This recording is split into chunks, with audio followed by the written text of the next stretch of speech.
Welcome back to the Hangar, everybody. This is episode 8 of the Hangar podcast with me, Miguel Navarro, and my boy, Luke Steinman. How we feeling, baby? Feeling great. Baseball is officially here. Just got done with the Japan series. I Awesome. couldn't feel greater. A week away till real baseball starts. Yeah, We're here. can we just get it already? I'm at that point. But Luke, we're at a hustle. We started off breaking down these divisions, and here we are a week away. We got 4 more to cover. And we covered the NL West. We covered the NL Central. We're finishing the National League today with the NL East. And if I'm being honest, out of the 2 divisions we've covered prior to this has been the one I'm most excited for. I think that there's some heavyweights in this division, but there's also some featherweights. So this should be fun to talk about. I want to, like how we've been doing it, I want to start off with going off last year's standings. We start off with the 5th in last year's division, going all the way to the 1st. And we go in that order. So starting off at number 5, the Miami Marlins, Luke. They went 62-100. Tell me who they added for this year. They didn't really add much. They're not really in a position to compete. They're not really adding much, but they did add Cal Quantrill. No way. Cal Quantrill. Dude, he's a legend. He's a legend. If you are a Just Baseball listener, he is a legend. Eric Wagaman and Matt Revis. Yep. Matt Mervis, my bad. Mervis. He is supposed to be good. I don't really know him that much, but I've heard good things about him. So there you go. I mean, just kind of going off their additions, wasn't a lot brought in. Cal Quantrill, he was all right, I guess. He wasn't horrible. He wasn't Colorado last year. But their subtractions compared to their additions, it's already bad. Being a team that went 62-100, you didn't add anyone, and you lost Jesus Luzardo, and you lost Jake Berger. You traded them off, and it just doesn't feel like there's much going on in Miami. It just doesn't feel like there's much going on. No, I understand the Jesus Luzardo move. This is kind of his prime. You can get some good prospects for him. He's another guy that's has a year and a half left or 2 years left on his deal, I think. So this is a good time to get rid of him. Totally get that. And I like the return they got from the Phillies. The Jake Berger one's a little bit more interesting. He's on the minimum right now. He's a young guy. He had a lot of control. He had years of control. It's not like he's burning a hole in your pocketbook, Yeah. So I don't really understand the Miami move for way, it. Man. The Miami way. A great pickup for the Rangers, though, but I don't get it from there at all. Yeah. Shout out Texas for that move. But, going off that, Luke, I want to talk and start off with their lineup. I mean, we already, if you guys haven't caught the vibe by now, not a lot to be excited about. Xavier Edwards is going to be leading off playing short. Connor Norby is going to be playing third. That is a name to remember as we continue talking about this team. Griffin Conine is going to be batting third in right field. Jonah Bride's going to be DHing in the cleanup hole. Matt Mervis will be playing first base. Otto Lopez at second base. Kyle Stowers in left field. Nick Fortes behind the plate. And batting ninth in center field, Derek Hill. Luke, tell me about this rotation that Miami's got. All right, very top heavy. The former Cy Young winner Sandy Alcantara. He looks back. He looks healthy. He's back. Exciting watch this year. Except he's probably to be gone at the deadline. As they continue to try and refill their prospects. Ryan Weathers, he's back and healthy this year. He's been a fun watch. They actually have a more fun team than last year. Last year, you could not watch them at all. But this year, they have some fun pieces like a Ryan Weathers. They have Max Meyer. Talked about Cal Quantrill, Connor Gillespie. They have some guys in that rotation that it's not a horrible rotation. Last year, they didn't have a single guy go over 100 innings for them last year, which is a recipe for disaster. And so this year at least, they have a decent rotation. Gonna finally get some innings eaten from that, which There's is really candidates, important. Yeah, which is really important for any team if you want to be successful at all. So, much better going on to their bullpen, I'm not gonna name them all.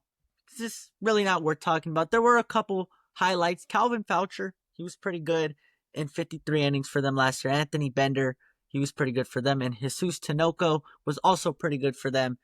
But besides that, man, there wasn't a lot of names that jumped off the page. Connor Norby, I think I kind of pointed it out right away. Let's talk about him. I mean, they got him from the Baltimore Orioles for Trevor Rogers. They got a legit potential superstar for a failing pitcher. Simple as that. The Orioles pretty much shipped them out of town for no reason. They didn't get much in return. So I will give the Marlins credit for that. They went out and they got Norby. Besides that, Luke, though, are there any guys that, maybe there's something to be excited about? There's something to get there. Okay, chill out about the superstar thing. He's a good prospect, but he's I not gotta as hype it up, man. The Marlins gotta have something to be happy about here, yeah, right? but he's not the guy in the lineup you're excited for. Connor Norby, I'm happy for. I think he'll be good. I think he's like a 2-3-1 player, not a superstar. Okay, no. Superstar. If you want to say a superstar in this lineup, that's not potential, but like the greatest four is Xavier Edwards.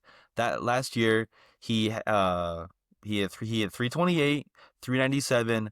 A 423 with a 128 WRC plus and a 2 WAR season, playing a good short. And by the way, that was only in 70 games. That was only in 70 games. So over a full season, we could see a potential 4 or It kind 5 of win reminds me of season. D. Gordon, by the way. I didn't mean to cut you D off, Gordon. but just his play style, very similar.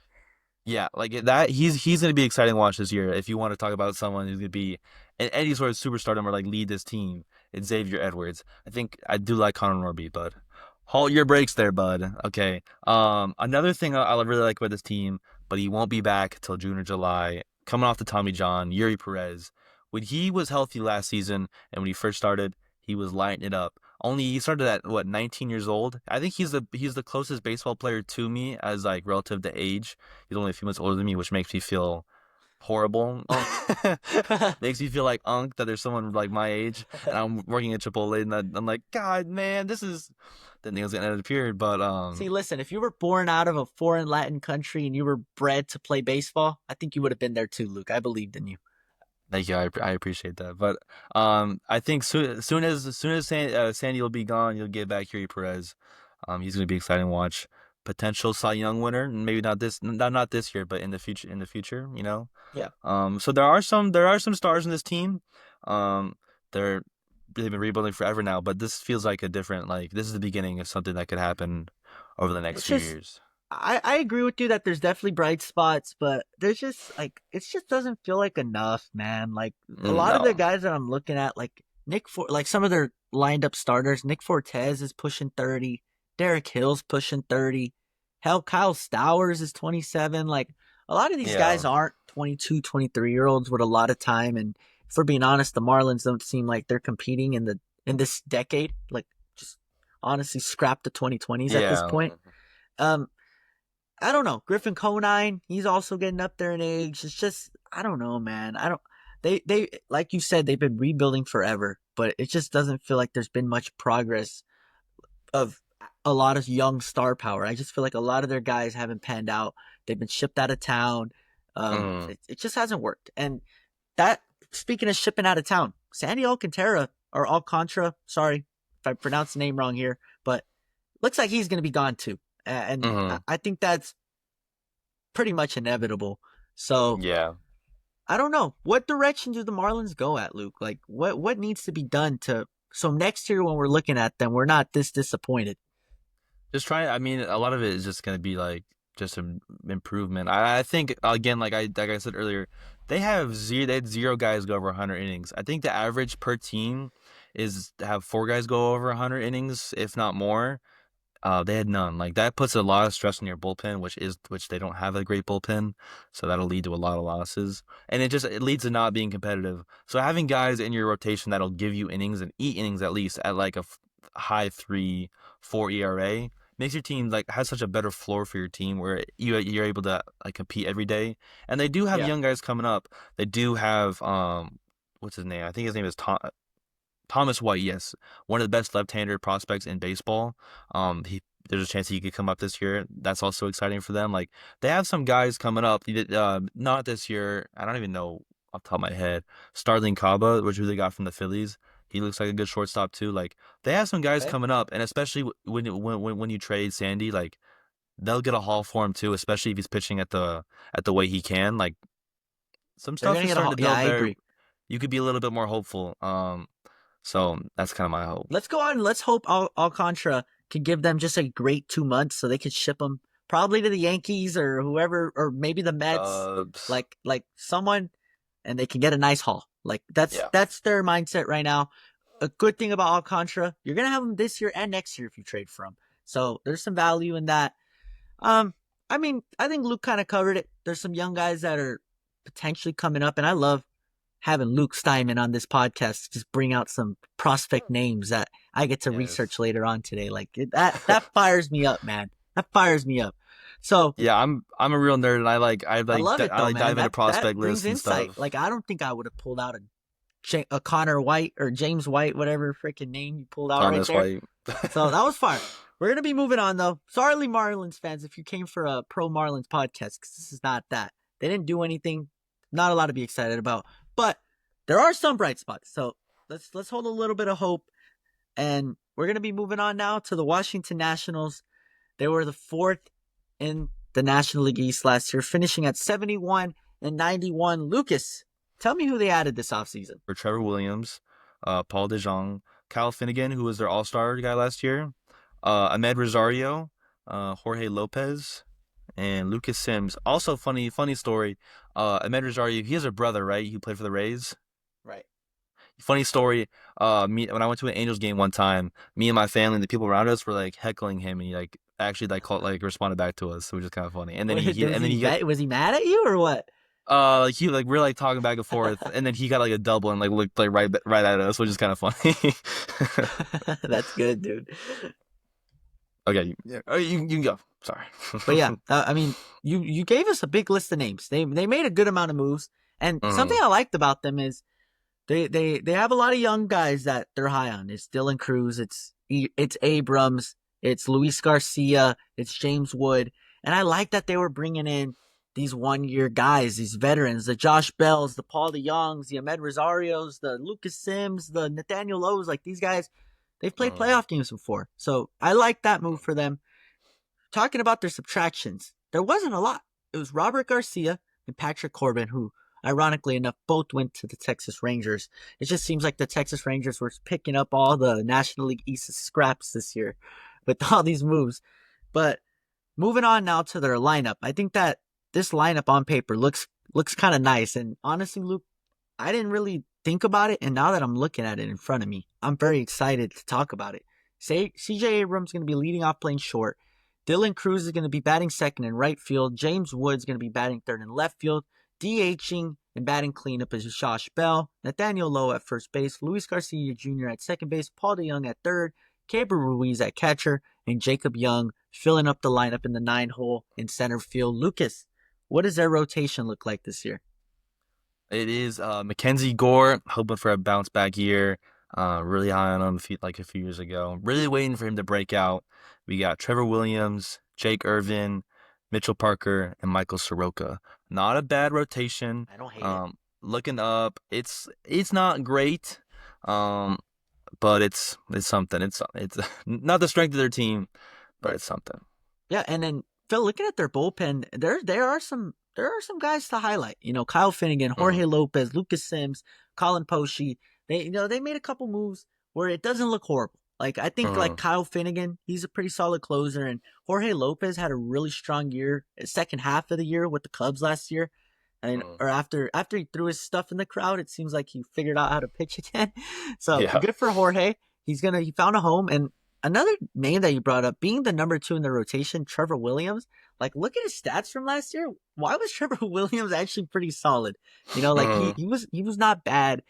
Obviously, it's not ideal that Trevor Williams in the big 2025 year is your number 2 starting pitcher, but he was okay. Like it's not horrible. I think that the highlight of this team though is their offense. I think their offense has some potential this year, Luke. I love this offense. It's gonna be such a like young and exciting team to watch. Like you're already getting your pieces up, like your young guys. Like we get to see Dylan Cruz for a full year this year. James Wood last year, he was on fire. He was nuts. Once he figures out how to finally pull the ball, I don't know if you remember like his first like however many home runs were all opposite field home runs. Like he just needs to learn how to pull the ball because his EVs are nuts. This dude is a gigantic human being. He's like 6'4", 6'5", which is just he's a big guy. Number 1 gambler, CJ Abrams. Like he is like you gotta remember he's only 24. Like he's not like 27, 20. Like he's one of the young, exciting shortstops in this league, and he can do everything. He He can get on base. He can hit bombs. He can steal, play good defense. Like this is a full year of him being here again. Like this is gonna be a fun team to watch. And then again, like you bring in these veterans like a Josh Bell and then Nathaniel Lowe. Like you're really extending this lineup to adding some depth to it. It's not gonna be all your young guys and then just falls off a cliff. Like there's some length to this lineup. Yeah, I love the way you always put it in a great perspective, Luke. I think that bringing in these veterans, yeah, on paper, like Josh Bell, really, that's your cleanup hitter. But these are established guys, man. And you mix them in with the guys that you're really hoping to take off, James Wood, Abrams, Cruz.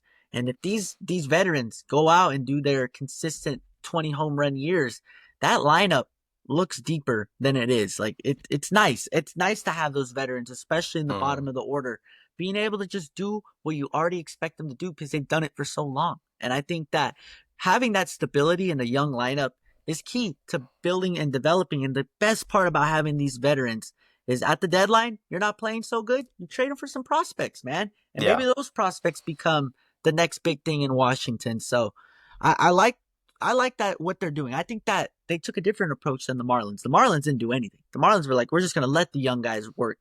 The Nationals, they're like, okay, let's bring in some of these one-year guys. Let's move them at the deadline if we have to. But, maybe if we're competitive, I don't really see a world where they're going to be highly competitive in this division. But maybe if they are, you never know. The Nationals, someone that I'm really high on, though, you brought him up, James Wood. This guy, look at his baseball savant hitting page. It's all red. Everything is red. Like, it's crazy. This guy has potential to be a superstar. Look at his frame. And you brought up a point about how he hasn't pulled the ball very much. I would like to argue that that's a good problem to have. I think that 100%. we're in a day and age where guys are pulling the ball even too much. They don't know how to go the opposite way. If James Wood is already going the opposite way at will, for him to be able to learn to pull the ball, that's a great issue to have. And I'm very excited for him. I think this guy has MVP potential. Also, another guy I want to talk about, a young guy, Jacob Young playing center. He's a young guy, a young prospect there. Plays incredible defense. He's young. He's 25. Plays really good center field defense and lights up the base paths. So it'll be interesting to see this year what he can do because it's a long lineup. He's gonna bat last. And then also another older guy I forgot to add, Paul DeYoung. Like he could play short for you and he plays a good short. So he's sticking him at third. You got a good third baseman there, and he can get 20 bombs. I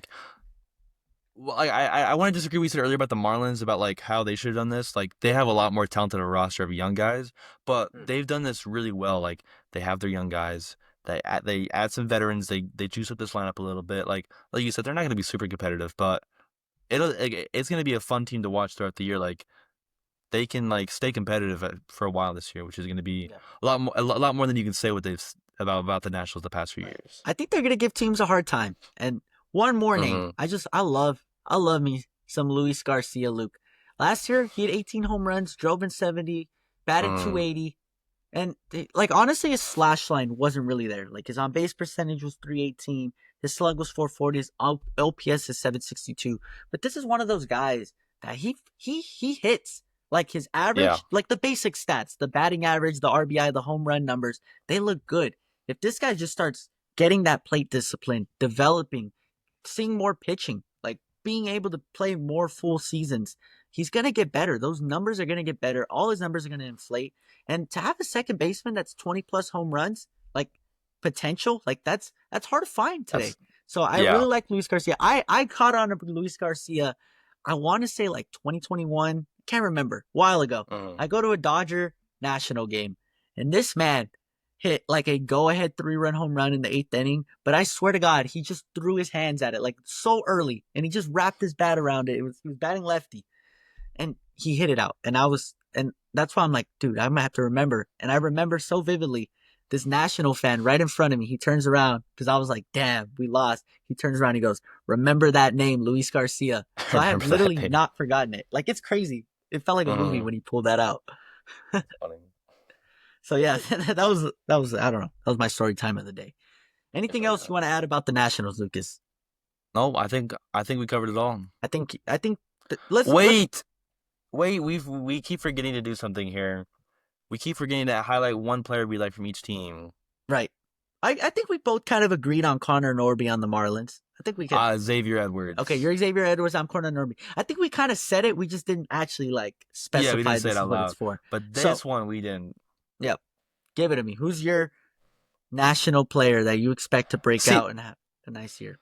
I want to say James Wood, but again, like that's kind of like a given, and I feel like that's like I think ever like it's not like oh my gosh he really said that like dude he's really breaking the barriers here, but like I don't know this one's like nothing statistical.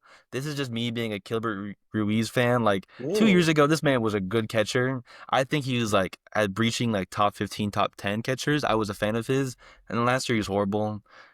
This is just like a feel good pick. Like I had him in fantasy. Like I did like a random trade with this guy, and I picked him up, and I liked him all year. So this is just more of a vibe. So I hope he has a bounce back here. I like that. I like that pick a lot. Dodger legend, Gilbert Reese. Of course he's My tough. guy, I'm gonna go with Dylan Cruz. I think that he's one of their highly touted guys, but he wasn't all that great in his short time in the majors last year. I think we see his boy Paul Skeens. They were both LSU guys. They were both drafted in the same draft class. Paul Skeens is already breaking out at a young age. I think Dylan Cruz is going to do the same thing. I think he's going to find it early on. I think that he's super athletic. The fact that this guy was an infielder, now he's played the outfield, and he's doing all these things. He's just one of those guys that he's hit everywhere he's gone. I don't see why it's going to stop now. Like I think he's got the frame, he's got the pedigree. He just needs to put it all together. And I think being able to play a full season and have the reins and be like, hey, you're a right fielder, man. Don't worry about getting sent down. I think that's going to be very beneficial for his career. So I'm excited for Dylan Cruz. Oh, and one more thing to add, kind of baseball related. They have the first overall pick. That'll be interesting to watch. I'm only watching this draft specifically because the Mariners have a third overall pick, but it's gonna be interesting. That could change. It could change your franchise. So, And you know what I love about any chance to talk about Paul Skeens, I'm gonna bring it up. oh Paul Lord. Skeens Paul Skeens made it possible for a team to draft a guy, and the next year he's like a legit player on your team. Like Unless you you're the could Angels. leave them alone, man. We'll make fun of them in the next freaking breakdown. All right. I know. I can't Moving wait. on to the third team in the National League East, and now this is remember when I said, Luke, we're gonna get to the boppers, we're gonna get to the studs, we're gonna be talking Three-headed about monster. the New York Mets, ladies and gentlemen. They finished 89 and 73, and they went all the way to the National League Championship Series where they would lose to the Dodgers. But Luke, who are you excited? Give it to me, man. What are you We could do the excited for? Mets. We could do the Mets, but if we do the correct order, it would be the Braves because the Mets made the playoffs. The Braves didn't. But I get it. They had a Well, tied didn't the Braves record. make the playoffs? No, Mets did. Oh, the Braves made it too. Didn't they play the Padres? Am I tripping? Did they? I think they played the Padres. I want to say they did. I don't think they made the playoffs. All right, putting a bet on this right now. Mets. Energy for Celsius. All right, first Celsius. Braves 2024 playoffs. Let's see. I don't think they made it because of the last Drum game of the roll. season. They did. They did play the Padres. Oh God, I owe you a Owe Celsius. me a Celsius, buddy. I'll be seeing that on Friday. Okay. Now we're gonna go to additions here. This is a long list. They were busy this offseason, and of course, we're gonna start out with none other than AJ Minter, their closer. The biggest move of their offseason. Biggest move, biggest contract of all time. Juan Soto. That's what a gift for them. I think overpaid it a little bit, but you got the guy you wanted. They re-signed Pete Alonso.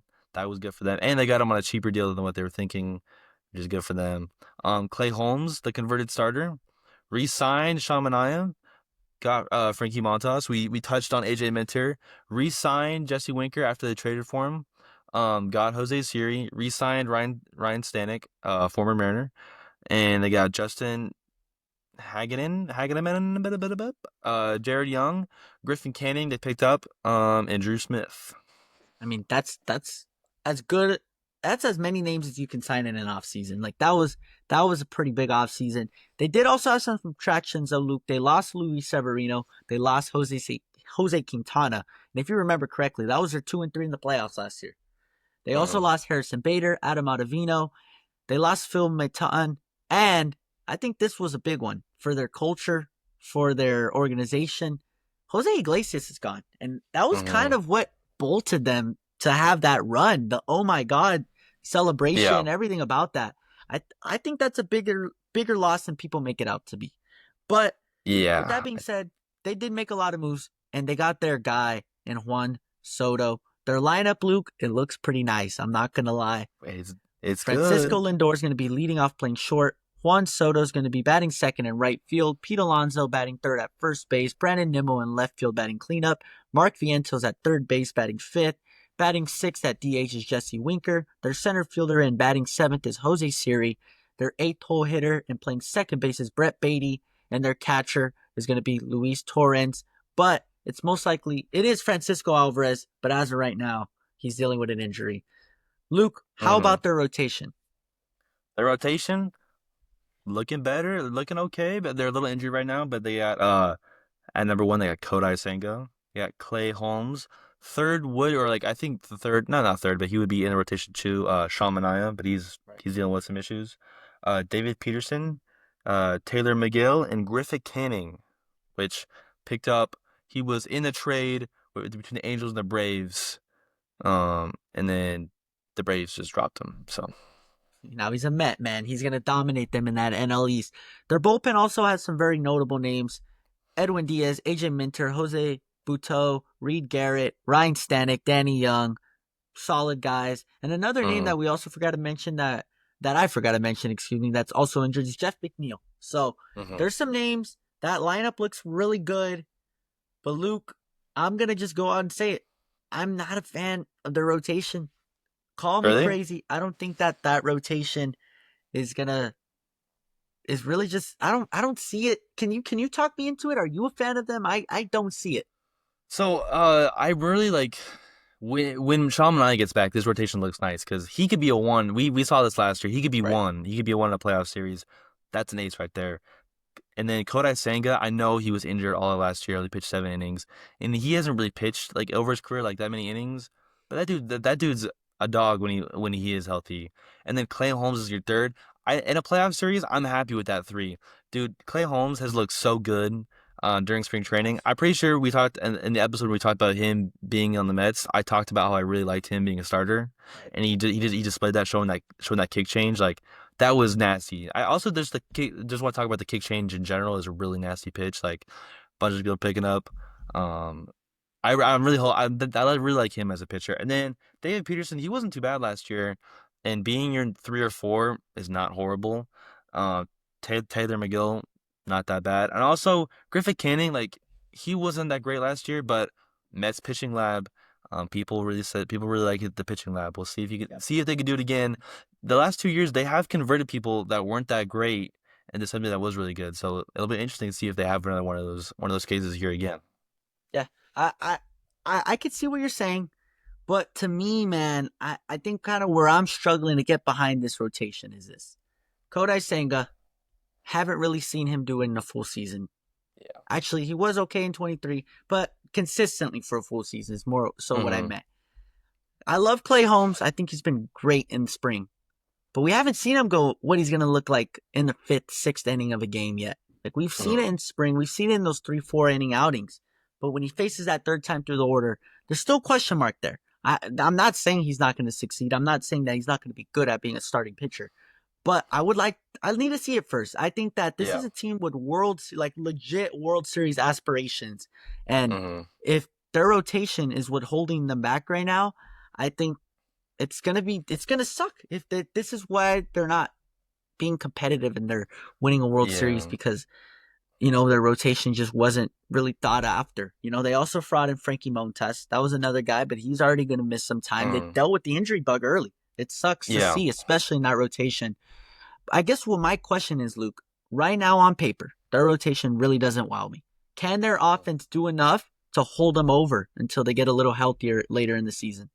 Well, I think this offense is going to be the main component for this team this year. Like they're going to ride with that offense, and I think it's going to be a top 3 offense in baseball. But also, you don't forget like this, this bullpen will do well throughout the season. Like any hiccups they have, like they're very top head. Like their top is very good, and they have some depth to this. Like Ryan Stanek can be like in your seventh, eighth inning guy. Like he proved that last year that if need be he can. And put if he's like one of your sixth inning guys, like that is a pretty good bullpen. And I think once you get down to the end of the season and hopefully they're feeling healthy, like I said, I think that front three can do enough. But that offense, man, that might be one like the best. Like your front three, four in a lineup, that may be one of the best in baseball. Like it's not a hot take to say Juan Soto and Pete Alonso could combine for the most home runs in a duo in baseball this season. Like, is that a crazy That's not take? crazy. That is not crazy at all. Like if you really put it into perspective, Pete Mm-hmm. Alonso's as an automatic a 35 plus homer guy. Juan Soto Mm-hmm. just came off what? How many did he hit last year? Like Four, 40? he Like hit 40, it's yeah. crazy. You're right. I didn't And even then think of also that. we want to add in Francisco Lindor. He's finally tapping into that home run power. Like Right. every year, he just looks more and more comfortable in New York. And I mean, he just finished second MVP this past season. Right. Um, I love that you brought up Lindor right there. I think Lindor, I think there's a superstar echelon and there's a star echelon. And I think for a while, I had Lindor in that star echelon. I didn't have him up there with the Mookies and the Shoheis and the Judges. But I think this last year, this man was so clutch. That's what a superstar does. Like when the freaking chips are on the table and everything's on the line and you got your best player coming up with the game with your season on the line. Not even the game on mm, the line, their season on the line. Lindor came up big every time. And I think yeah. that bumped him up to superstar level. I think he's up there with the best players in the game. I think he's a leader. I think he's Mm, taken all the right steps to try to make the New York Mets a World Series team again. And I think having that level-headed leader, that guy to guide the young guys, the guys to keep everyone together throughout the grind of a full season, mm. Lindor, he does it better than anyone. And I'm excited for Lindor. I think he's really established himself as one of the best players in the game. Yeah, that I mean that grand slam against the Phillies in the playoffs, dude. Literally. I can hear the announcer still in my head yelling Lindor. Like that was such a. I remember watching that and I was losing it because Crazy. that's Like such a it's cool like moment. he came up and how many times have we seen a star just fall short? And we're like, oh, but he got them there, right? This was Aaron not one of Judge. those moments. He showed up. He showed up. Yeah, Clayton Kershaw. Clay Kershaw. But yeah, man, I think that some of the other guys, like we're gonna need to see some improvement. Like what is Jose Siri gonna give you with the bat? What is Brett Beatty gonna give you with the bat? Is Mark Mm-hmm. Vientos gonna be able to replicate, or is he gonna have a sophomore slump? I think that top four, I would even throw Brandon Nimmo in that group of guys Mm-hmm. that I expect to contribute, do their job. Like I don't gotta worry about them. The rest of Yeah. them, can Jesse Winker replicate?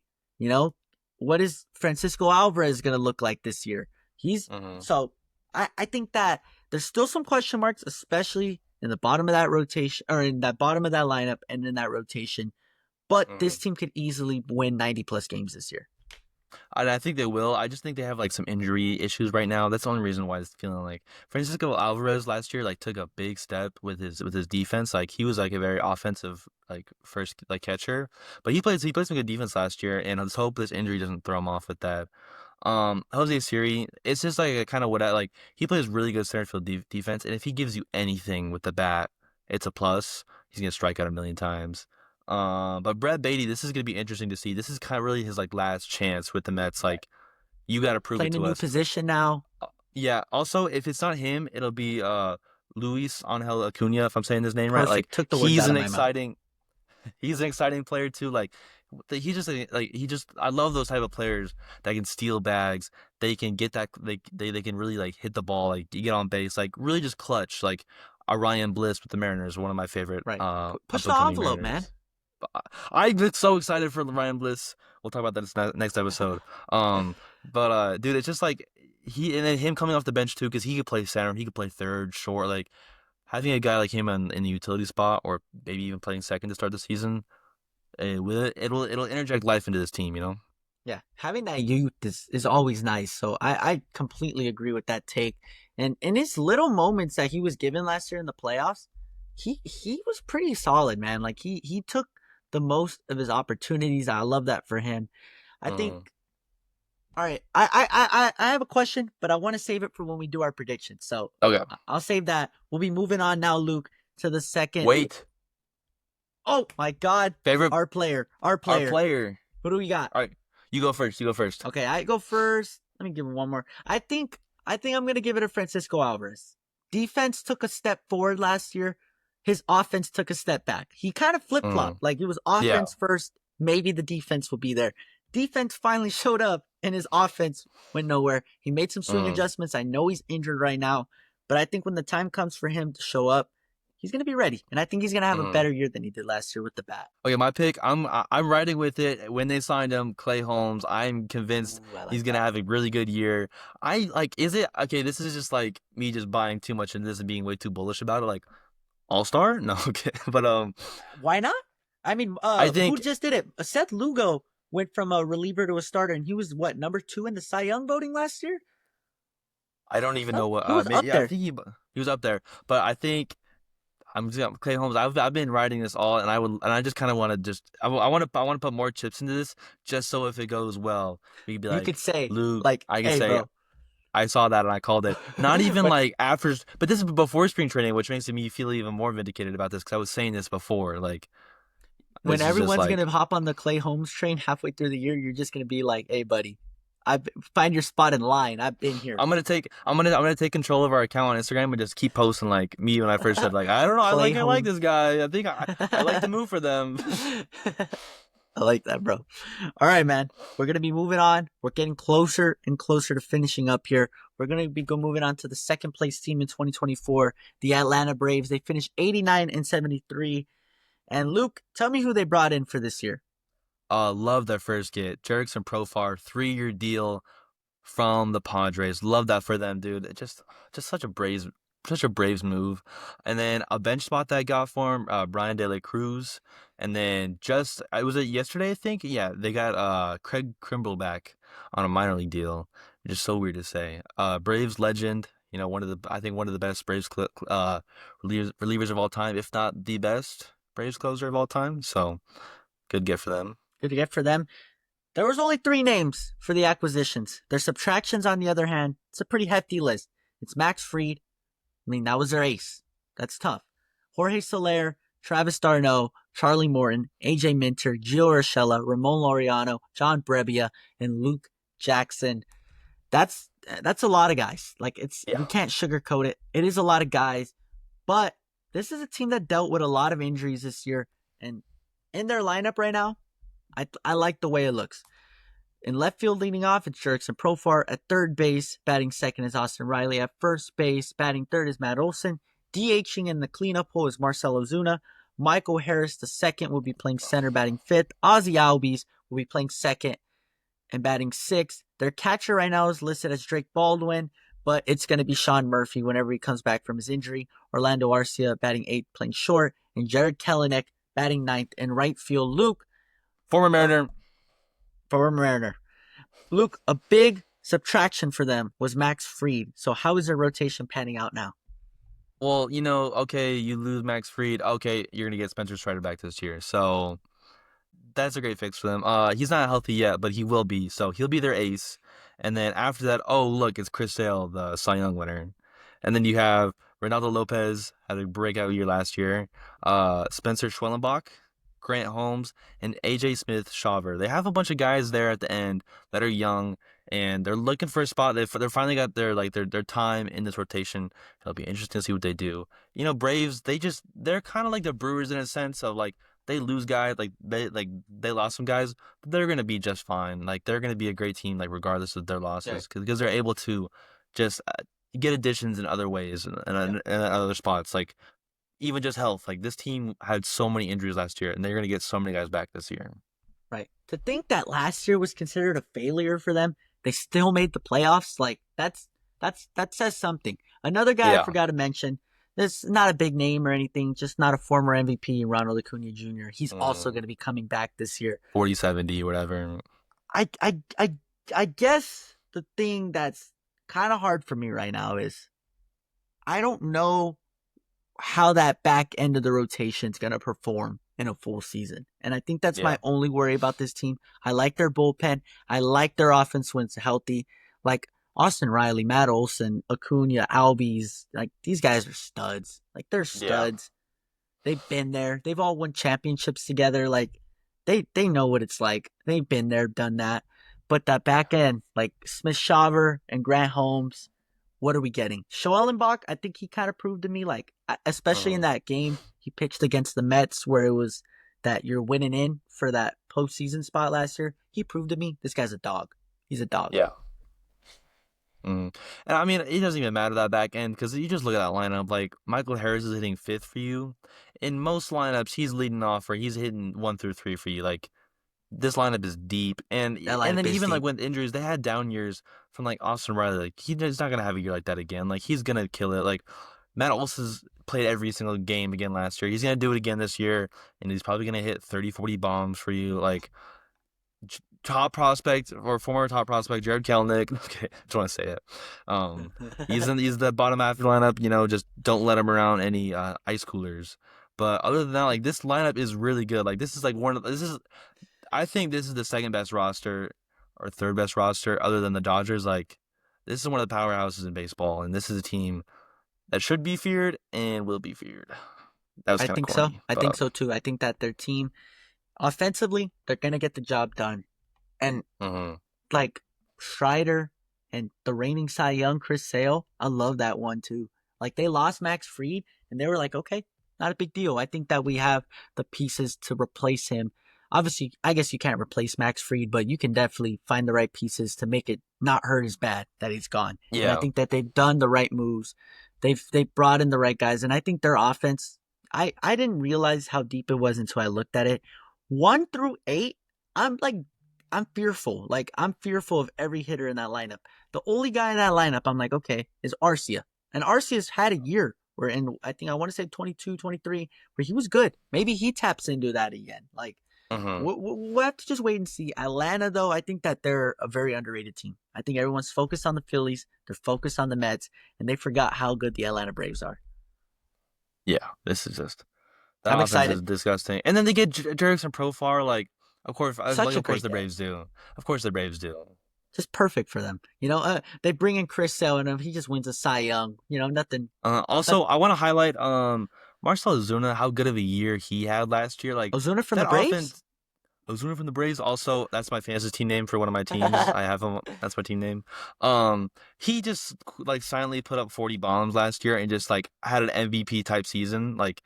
Oh, everyone around them is falling apart. That's cool. I'm just gonna go do me and just kill it. Like, that's your 4 guy. I don't know. I don't know how you say. Man. Guy mashes. I agree. Is there anything, Luke, before we move on to the guy that we're excited about for the team and moving on to the Phillies? Is there a guy or is there any issues you have with this team? Is there anything that kind of worries you about them? No, not really. I mean, you lose everybody and you have a horrible season. You get 89 wins. That should not happen. That and just everyone's shows coming back talent. now, man. They're gonna get even last healthier. year with Ohtani. They were like, okay, can this team beat the Dodgers? And I think they can. This is the one team I think that like could rival against it. Like, this team is really good. They just have so much depth. They lost so much and they didn't even bring that much in, and their roster still looks good. And I'm so excited you get to see Spencer Strider pitch this year. He's one of my favorite pitchers to watch. Yeah, and I think he's got some unfinished business to take care of in Philadelphia. I think that rivalry is going to rekindle. He's got a fire in his gut, dude. Like, before we move on to the Phillies, who's the guy that you think's going to have a big year in Atlanta? I mean, this is like one of the teams that like everyone like you kind of know. I mean, there's some young guys pitching wise. Jared Kelenic is gonna break out this season. He's been needing to break out for 3-4 years now. He's only I can't. People keep saying this. He's one of the guys that you say it every year. Man, he's only this age. He's only 25 this year, man. He's only 25. Like, this is just like whatever. I just kind of hope. I get this is like one of my hopes again. You know, as a former Mariner, like he was supposed to be it for us, man. I'm sorry, Luke. I'm sorry that we've reopened this trauma now. Do you remember the picture of him holding the thing saying, I believe? It's important you see this. It's not 22 anymore, Luke. Get over it, man. It's important you see this, man. All right. I'm curious. I'm curious now. I want to say I do, but I don't remember it too well. All right. Who's your guy? All right. That was also my guy. So I'm kind of mad at you right now. I'm kind of mad at you. Really, Jared? I was. I feel like You can't see it at all, but he's holding a sign that says I get "Believe." I see it. I see the silhouette. I see the beautifulness of that. But you know what? Maybe if he sucks really bad, they'll DFA him and the Mariners pick him up. Well, he hates the Mariners, dude. He can't stand up. But I mean, I have Kellenic as well. He had 15 last year. I think this guy's got 30 pop potential. He just needs to put it all together. Like, come on, man. You're going to be in a lineup where you're only going to face right-handed pitching too. Like, come on. You got to figure it out at some point. But yeah, Yeah, I think it's I've been time, saying Luke. that forever. That's true. That is true. But I think it's time, Luke, that we cover the team that won the division last year, the Philadelphia Phillies. Oh my God, Phillies. Jeez. Phillies. They went 95-67. Luke, who did they bring in for this year? They brought in probably the best 5-starter now in baseball in Jesus Luzardo. They go get a reliever in Jordan Romano. They go get Max Kepler and Joe Ross. I mean, those are some solid pickups. Some notable subtractions is they lost Jeff Hoffman. I think that's a big loss. They also lost Austin Hayes, and they also lost Carlos Estevez, who I also think is a big loss. They took a hit to that bullpen. But the highlight of this team, in my opinion, not only is their rotation amazing, their lineup, they're just as good as the Braves and Mets, the lineups that we were just drooling over. They can hang with them. It's Trey Turner, it's Bryce Harper, it's Alec Boehm, it's Kyle Schwarber, Nick Castellanos, Max Kepler, JT Realmuto, Bryson Stott, and Brandon Marsh. Luke, tell me about this rotation. I think I know you're talking about like the lineup in like pitching staff. I think this pitching staff is better than this lineup. Like you have Zach Wheeler, Aaron Nola, Ranger Suarez, Christopher Sanchez, Jesus Luzardo, and then also waiting in the wings to join you around the All-Star break for a 6-man rotation, and Andrew Painter, one of the best like prospects in baseball. Like they're gonna go to a 6-man rotation and be one of the best rotations in baseball. Like they have the argument for number one. I think for me that they're either number 2 or number 3 with flip them with the Dodgers, like whoever. Because Mariners are always number 1. But this pitching staff is gonna be gross. And I know you want to talk about the relievers, but they have some dogs up top. Jordan Romano, I think he could bounce back. 2 years ago, he was a closer. He was one of the best closers in baseball with the Blue Jays. Matt Strom is hurt right now, but you get also like Jose Alvarado. Like they have some depth. They have a pretty good bullpen, and when you're gonna have one of the best rotations in baseball, you will see the less innings than any other like bullpen in baseball, and that'll help you out so much because like you're not gonna have to go out there every day and carry it from the 4th inning. Like you're gonna get there every day in the 6th or 7th inning, which is so much better for the long run of the season, especially when it comes playoff time. I completely agree. I think that the Phillies, I know they took a big hit to that bullpen, and like Luke said, there are some dogs. So I think that they're going to be okay in the back end. And I also think that this is a team that they've put themselves in a position that they know they're going to be competitive at the deadline. If that rotation, if let's say Joe Ross and Jose Ruiz, maybe they're not pitching the way they like and they feel like they need another arm, they can go out and make a trade at the deadline. Like they're going to be fine. They're bought in.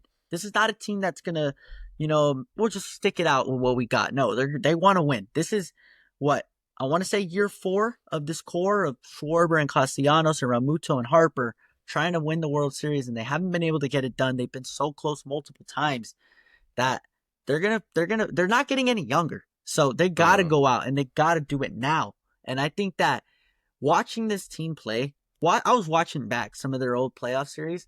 Man, did they play with so much confidence? They were not afraid of anyone. This team is not afraid of anyone. You could throw the Dodgers in front of them. Bryce Harper doesn't give a damn. They got just a group full of alphas. Like they don't care, bro. They don't care who they play as long as they got each other and they're playing their best baseball. They could compete with anyone. And I think a very underrated move, Max Kepler. Like this guy could go out and hit 30 home runs for all we know. And it's just a great 1-year deal for them.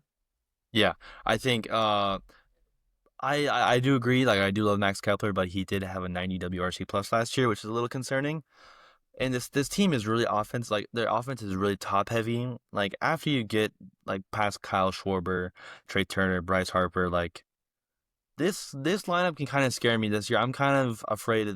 I'm kind of like I can see the wagons falling off. Possibly this offense, dude. I mean, what are you gonna get from Nick Castellanos again? Like he's getting older. Like Max Kepler again, he had a 90 WRC plus last year. If he repeats that, like Like I'm hopeful for him to do that. And then also like JT Realmuto isn't getting any younger. Like he's 34. Bryson Stott, he didn't have a great offensive season last year. Brandon Marsh, like he's not the best offensive player. Like I don't like this team. Like I still think they're gonna win a bunch of games because of that like rotation. But like, dude, after that, those top four, like you're gonna be like a bunch of question marks. Like you're not gonna fear this lineup as you did in previous years. But regardless, though, Bryce Harper, he's gonna carry this offense like he does it. He carries Right. every offense every year. One of my favorite players, if not my favorite player growing up. He is just one of the best players in baseball. He has the capability to win an MVP every single season. So I agree. I so I want to kind of not contradict, but I want to kind of disagree a little bit with your stance on the offense. I know that they are getting up there in age, but I think that Alec Boehm and Bryson Stott and hell, even Brandon Marsh, I think it's time for these young guys to almost take that jump forward. I think that they've been overshadowed for the last couple years by, the Castellanos, the Schwarbers, the Ramutos. I could see a world where these guys step up and maybe there's less pressure on the older guys to have to perform throughout the season. And I really hope so. I think that these guys have been in the playoffs the last couple years. They've put together okay seasons, but it's time for them to really, really step up and back up the vets, man. I think the vets have backed them up long enough. It's time for them to step up. So I'm kind of to contradict you. I'm banking on these guys to step up to keep this offense looking very scary. yeah, but the only thing is like your goal is to win a World Series and your window is closing. Like Right. this is kind of like the thing I had with the Cubs. Like you're really relying on those guys to have to Right. be there for you. And when you got World Series aspirations, that's not the question mark you want to have. But again, like it doesn't matter with that rotation. If you could just score runs, like it doesn't. Yeah. I mean, it's Just the let same Bryce Harper conversation. come up with a couple guys on. You'll be just fine.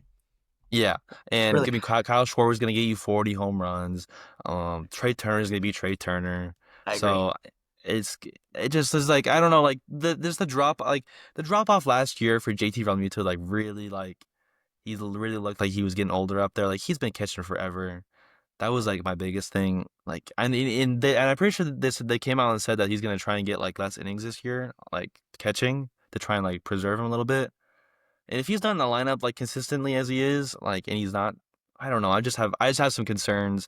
I can kind of just like with other teams in this NL East, like getting healthier and getting way better, like the Mets. Like I'm a little cautious here for the Phillies. Right. I could see where that comes from, and I definitely think that they've been competitive for the last couple of years, and now we've gotten to a point where we're a little worried about their age, and it's time for them to just go out and prove it. And I honestly, if Mm, there was a group of guys that I would bank on to prove everyone wrong, it's this group of guys. They're not afraid. Like I yeah. said, they're not afraid of anyone. So look, before we move on, I have two questions I want to throw out there before we move on. The first question is, I guess it's not really a question. It's more of a statement. I kind of want to know your opinion on it. Okay. I think if there's a game seven and I need a dominant performance, could we talk about how I think I'd probably lean towards Zach Wheeler as one of my top options to pick in a game 100. seven? Like, guy's been a stud, and no one really even talks about it. Like he gets overshadowed. He's so good. I know Like he's 34 and he just every year just goes out there and just dominates. Like he's so good. he could have easily like not easily, but like he could have been a Cy Young winner last year. Like that's how good of a season he had last year. And that's why like I don't feel so bad about like or I don't feel so worried about this team. Like even though I have like questions about their offense, like having that guy go out there every fifth, sixth day, like I'm like okay, I don't feel as bad. This team is gonna go far, They'll especially be in a just playoff fine. series, man. Now this is my second follow up. This is actually a question. Do you think that this team could be a candidate to trade for Luis Robert at the deadline? I think that he would fit really well Yeah, with this team. they already tried to do this offseason, then it fell through. Right. I could totally see it if you see some concern in center field with Brandon Marsh, and their GM, I don't know, forget his name, but he's always active at the deadline. He's always getting relievers. He's always helping this team the best way he can to get them in a position to win. And if he sees that as a chance to get Luis Robert, I could totally see that happening. Especially I because like like that. the White Sox are in such a position like they have one of the best farm systems in baseball because they've been able to trade away their talent. Like, dude, they could put them over the top for their future, and I don't. I wouldn't see a world where why they wouldn't do that. Yeah, I completely agree, and I think that I'm almost rooting for Luis Robert to go out and just play his best baseball for 2-3 months, so he pushes the White Sox hand. Just go out and Hmm. ball out, and you'll be on a playoff team come October. I guarantee that. So, Luke, before we do our official predictions, who's one guy that you think is gonna have a breakout year for the Phillies? For me, it's Jesus Luzardo, dude. Love I that. love I love the gift from them because when he is healthy, he is such a great pitcher. And when he's on the Marlins, like when you're a good pitcher on a bad team, you have so much stress on you to like perform. And with injury concerns, like he goes out there and he like him being super volatile and being their fifth guy. If he doesn't pan out and like he's like some injury concerns, doesn't pitch to what he's like how he's supposed to be. If he like he repeats last year, this team will be fine. They could throw up Andrew Painter, they'll be fine. But being in this kind of position, I think he has a chance to really blossom.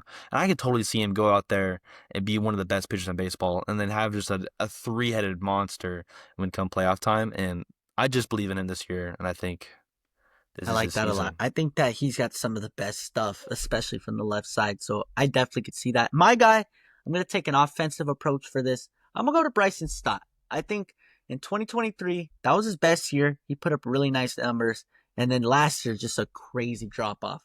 I think Hmm. he's going to get close to that 2023 mark again. I think he has to. I think, like you said, these guys are getting up there in age. Someone's got to step up in the bottom of the order. I think it's going to Yeah. be him. I think it's time. I think he's gonna meet somewhere in the middle between 2023 and 2024. I don't think he's gonna reach that level again. I would love to, but my take is that he won't. Okay, That's my take for I you. can definitely get behind that. I think he's been a weird Philly. He shows up in the Yeah. playoffs, so I'll give him that. He always That's he all that always matters. seems If to you can have show some them, moments. they're Yeah, they're they're gonna be in the playoffs. If he can be there, I think yeah. yeah, I completely agree. Luke, we've made it to my favorite part of doing these episodes, prediction time. I think we're gonna have a little bit of a different answer. I want to say we are, but we'll see. Starting off at number 5, I think it's pretty easy. I think we both agree. Yeah, it's the Marlins. It's Marlins. Okay, Marlins. not a lot to talk about. Do Number 4 you now, Luke. The what? number four I just, what am I doing? I just gave away my team. I hope you didn't hear me. The number 4 team that we expect in the NL East this year, who do you have? Nationals? Nationals. I'm also I picking the think they're one Washington of the more Nationals. exciting four seeds in a division, though. I think So they won so. 71 games last year. Could they win 77? I think yeah. I think they have a chance to 78? go Maybe high 80? seventies. No, maybe 80s. Maybe not 80s, but I think high 70s is definitely Okay. their what I like they're that. gonna be at. All right. I think this is now where we might have a little bit of mix up. We're Number gonna be a 3, little. who do you have? This is like I don't even like know. Like, can you go first? Like, I'm still trying to figure this out. I'm saying the Mets. You're saying the Mets? I'm saying the Mets. I don't think that the rotation's going to hold up 162 games. I just don't. I don't see that rotation being good enough. I think that they're I'm very gonna go with top heavy. Oh, I'm sorry. yeah. Okay. I think I'm gonna go with the Mets 2 at 3. I just Oh, like just because being number 3 doesn't mean I don't think they're gonna win 90 games. I just think this division has such a chance that they're all I gonna agree. win the top 3 and all win 90 games. So it's like okay, cool. What's the difference between them being the one and 2 in the division? Or I mean the 2 and 3. I do believe in the rotation, but I just think the two teams ahead of them are just so much better rotation Yeah. wise. Where it doesn't I agree. I think that it's nothing. It's not a knock against the Mets. It's just a no testament to how good the NL East is. Number agreed. 2, who do you have, Luke? The Philadelphia Phillies are my number 2 seed. All right. I have the Braves. I have the Braves. That's my Braves. team at number 2. Well, we already Luke, know the Braves are my number 1, and Braves are and your then number you're 1, and the Phillies are my number 1. Luke, before we wrap up here, I want to know what's your thought process behind that. Why do you have the Braves at number 1 and the Phillies at number 2? I like I told you, I have too many offensive concerns for that Phillies team. I think they could just fall flat on their face, um, 5 through 9 in that lineup. I really do. And then I just like the Braves lineup too much, and I think their pitching is going to be not obviously on par with the Phillies, but it'll be up there. And just because of that reason, I think they always have a good bullpen. They'll find some pieces, and the offense is just so good. They're going to get healthier. Right. It's their year. I think it's just fully their year to go I out there and like that a compete. lot. Honestly, my thought process was I think that their teams on paper very similar. I think that they're just as talented on the pitching side and the offensive side.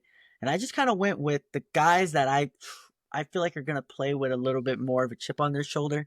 I think the Phillies felt embarrassed after last year, and they're going to come out rocking. I think that this is a year where Harper's going to go off. And like you said, they are getting up, like we've talked about, they're going to be up there in age. This might be their last run at it for all we know. They're just going to go out and leave it all out on the table. So that's kind of my reasoning. And I also think the Braves, they're waiting on some guys to come back. And I also think it's going to be a little bit of a learning curve for them to get back into the flow of it, like Acuna and Strider. So I don't think that they're going to be at full force until mid-season. And because of that, I like the Phillies to get off to an earlier start this year. Yeah, and I can see the argument for both. It's like it's like flipping a coin. 1A, dude. 1B. It really is. They're so okay. Before we do that, let's do our playoff picture. All right, Luke. This is gonna be interesting. I think that my division winners were the Dodgers, the Cubs, the Phillies. Who are your division winners again? Mine are the Dodgers, Braves, Brewers. Dodgers, Braves, Brewers. So now we have to pick 3 wild card winners, right? Mm-hmm. So I'm going to stick with the NL East. I think it's going to be the Mets. I think it's going to be the... Excuse me. Man, I'm blanking. Who did I pick? Oh, the Braves. Okay. Braves. I think we might have a pretty similar playoff bracket. So is that also going to be your 4 and 5 seeds there? Three teams are going to be from the NL East. It's I agree with that. Now the number 6. This is where I think we might have a little bit of a clash. But with that being said, I'm going to pick the Arizona Diamondbacks. Yeah, Diamondbacks. They're okay. We don't. So for the most part, we have the same playoff teams except the NL Central, right? You have the Brewers. Yeah. Okay. Here's a different question. What's going to be your order for your wild card? Okay. I think I'm going to have the Braves at the 4 seed, the Diamondbacks in the 5 seed, the Mets at the 6 seed. I like that. I think I'm going to go for mine. I'm going to go Diamondbacks, Phillies, and then Mets. Diamondbacks, Phillies, Mets. Yeah, honestly, pretty similar. I think that's pretty cool. I interchanging a few things here and there. What about your division? I think I have the Dodgers 1, Phillies 2, Cubs 3. I'm going to go Dodgers, Braves, Brewers. There we go. Lucas, we've completed the National League. We're halfway there, baby. I think this was a great episode. We covered a lot. We covered the NL East. It was great. It was fun. The next division we're going to be doing is the AL West, so everyone stay tuned for that in episode 9. Luke's going to get to ramble about the Seattle Mariners, and it's going to be awesome. It's going to be If you want to get me fired up talking about, if you want to buy into a team that's going to miss the playoffs by 1 game again, this is the episode that you need to goddamn watch, okay? You've never going to see me so fired up for the most boring team in America, okay? But Brian Wu, man. Brian Wu. The pitching, other than the pitching George staff, Kirby. I'm gonna get you so fired up, you're gonna go buy stock into this offense. That's gonna fire. That talking about the best rotation in baseball is gonna be fun. So you're gonna be excited to hear about Rowdy Tellez, baby. Let's go. Big off-season move. But yeah, thank you everyone for hopping on and listening. Stay tuned for clips on TikTok and Instagram. Make sure to follow @HangarPod. Stay tuned for episode 9. Yes, sir.